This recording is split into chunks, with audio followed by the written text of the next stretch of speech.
Hello there, Denobu2 here. Thank you for joining me once again on another video. This time, a little bit different.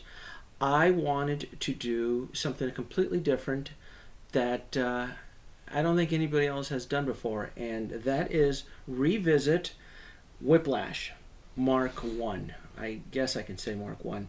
So when I recently got this figure about 4 months ago, and before I considered buying him, I did some research online on YouTube, and I wanted to see the original unboxing, and I wanted to see the quality and the sculpt and the detail. And the one thing that I noticed is that when this figure came out back in 2010, I believe, 2010, 2011, a lot of the reviewers who originally covered this figure covered it not in HD. So it really bugged the hell out of me that there was no review on this in HD. Now, I know this is an older figure, but what I've discovered in the community is that folks who want to go and collect an older figure, a majority of them will do research like I do and go on YouTube and backlog, an unboxing or a particular review on someone's stands. And because this figure came out such a long time ago, I couldn't find an HD review. In fact, there's a few YouTubers out there that it was horrible. It was some shaky footage. It was filmed in 360p. It looked horrible.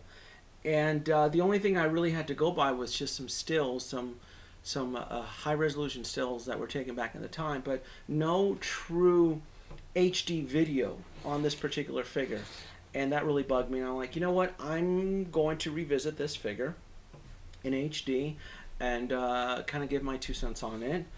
And one thing that I wanted to address right away that I did discover and I did learn was the orange jumpsuit. Due to Marvel rights, Marvel didn't have the permission to actually use the uniform used in a Monaco Speedway, so they had to design this particular suit to be radically different, and they did it by two means: by the color of the suit, by changing it dark brown, and by adding the knee pads. Now, I went back into some of the older reviews, and some of the YouTubers who covered the figure the original time says, "Oh, I never noticed the shoulder pads. Oh, cool, I'm gonna have to go back." Well, you know what? In the movie, these pads were never in the original film. I'm gonna pretty speculate that these these knee pads were added on to give the actual jumpsuit uniform a completely different look, so as not to get sued, by the Speedway, by the company that actually trademarked the original orange jumpsuit that was used by Mickey Rourke in the film. So this is what they did, and it pissed off a lot of the collectors. At the time, I went on Sideshow Freaks and I read some of the comments, and it pissed off a lot of people. And I saw some of the rants on there that folks just didn't want to buy the figure because it was radically different. And because of that, this figure is extremely rare to find and expensive.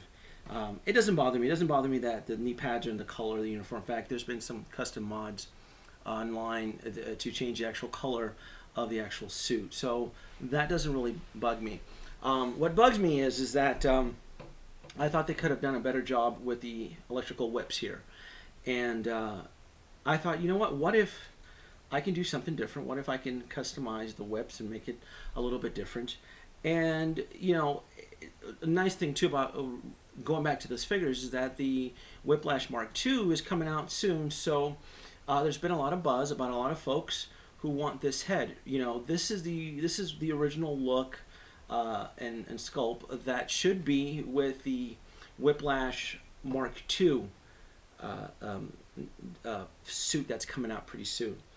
And I'm probably going to swap the heads out, because the head that's coming with the die-cast Whiplash is it's all wrong. I actually covered it last year in one of my videos, and it really, really bugged me. But you know what? I'm hoping that if I can do this video, somebody out there might want to research this particular figure in HD, and just to see the amount of detail, because they did such a great job. I really need to research. I believe it was between 2010. I'm positive it was 2010 that the figure actually was released, and Yeah, I've had them for a while, and I've just been really busy working. I've just been really busy with life and so forth, and it's just been a side project of mine to actually see what I can do about customizing this particular figure. And bear with me. If I do my job right, this customization should be pretty spectacular, and it should blow you guys away. So, wish me luck. I know, I'm using the Mark IV base, but the Mark IV is in the Hall of Armor, and it was no sense to pull out the Whiplash base since I actually already had this out. Looks like a wire, pretty simple, long stretchy wire there, and when you run a small current through this, it lights up. So you can kind of figure out where I'm going with this. So the tools that I'm going to use, it's a micro drill bit set. I'm going to use this. Got my trusty knife here I'm going to use.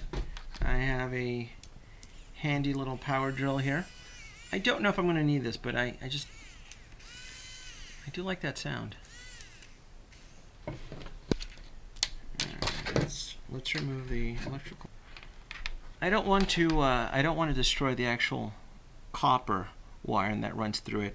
What I just want to do is I just want to remove the plastic cord, but I also want to save the, I guess the power couplings is what I'm going to call it, these little guys here. So, oh, this is going to hurt, but if I do this right, it's going to come out really nice.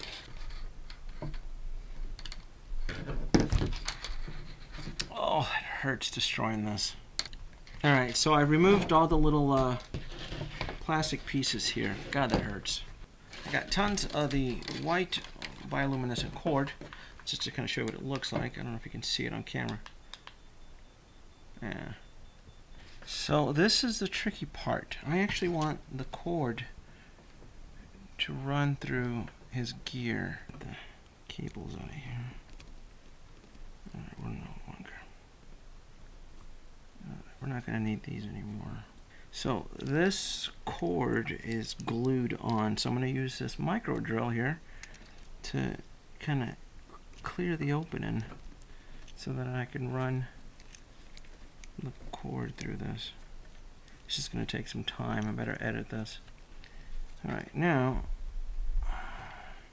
to clear out all that mess and kind of drilling through it, I'll run the cord. After 2 hours later, I discovered that I have no patience for custom figures, and at one point I just stopped filming it, and I thought I was going to destroy the figure. But anyway, this is it. This is it, kind of finished here. It's 1 o'clock in the morning. I started this video at 10, and let's just say it was a little bit stressful. Boy up. Oh, there it is. There it is.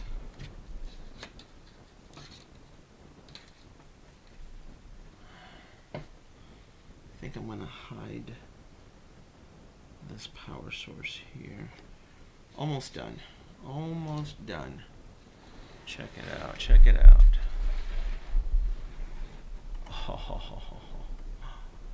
Oh, that does look nice. That actually came out pretty good. All right, guys, it's finished. There's wet paint on the bioluminescent cord right around here. AA batteries as the power source here. So I also glued the power conduits, so they're still kind of loose in some parts around here. These little. I'm not going to move them too much because there's still stuff kind of gluing on it. But I'm going to turn off the lights here. I gotta say, it came out pretty damn nice. It's kind of hard to translate it, but there it is, bioluminescent cord.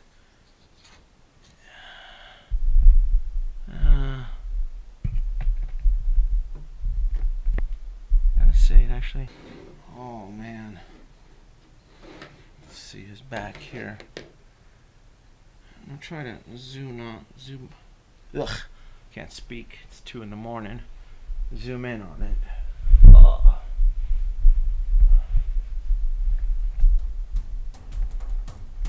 Yeah, I gotta say that came out pretty well.